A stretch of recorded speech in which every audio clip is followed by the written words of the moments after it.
സംഗതി നമ്മൾ ചെയ്യുന്നത് ചീപ്പാണെങ്കിലും അതിന് സ്റ്റാൻഡേർഡ് വേണ്ടേ? ക്ഷേത്ര ഭണ്ഡാരങ്ങൾ തുറന്ന് പണം എണ്ണുന്നതിനിടെ അടുക്കി വെച്ചിരിക്കുന്ന കെട്ടുകളിൽ നിന്ന് നോട്ട് കെട്ടുകളോടെ മോഷ്ടിച്ച് ക്ഷേത്ര ജീവനക്കാർ.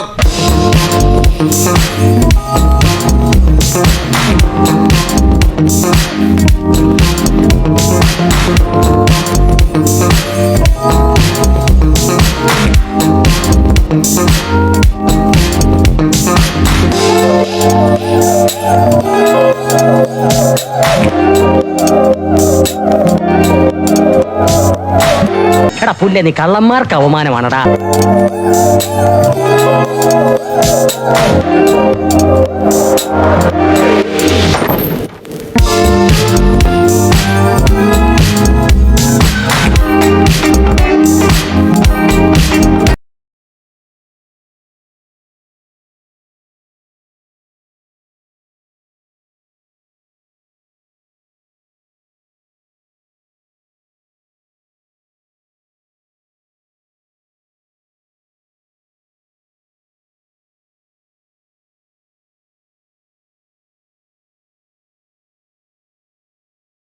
അവനിന്ന് 35,000 രൂപ തരുമ്പോ 2,000 രൂപ ഞാൻ നിനക്ക് ഫ്രീ ആയിട്ട്. 2,000 രൂപ എനിക്ക് മുതലിക്കൂല. തന്നെങ്കിൽ ഒരു 5,000 രൂപ തന്നെ. എന്നാ ഒരു 3,000 രൂപ തരാം. ധർമ്മേന്ദ്ര വാക്ക് മാറ്റരുത്. ഓ,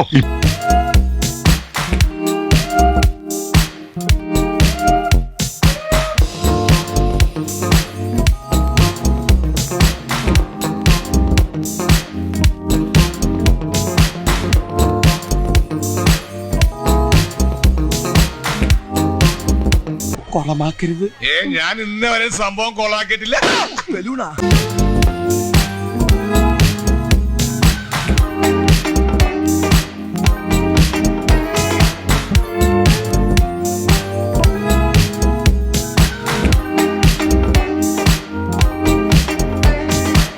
ബംഗളൂരുവിലാണ് സംഭവം. വ്യാജരായണപുരയിലെ ഗാലി ആഞ്ജനേയ സ്വാമി ക്ഷേത്രത്തിലാണ് ഭണ്ഡാരങ്ങളിലെ പണം എണ്ണിത്തിട്ടപ്പെടുത്തുന്നതിനിടയിൽ ജീവനക്കാരും പൂജാരിമാരും ചേർന്ന് കെട്ടുകണക്കിന് നോട്ടുകൾ മോഷ്ടിച്ചത്.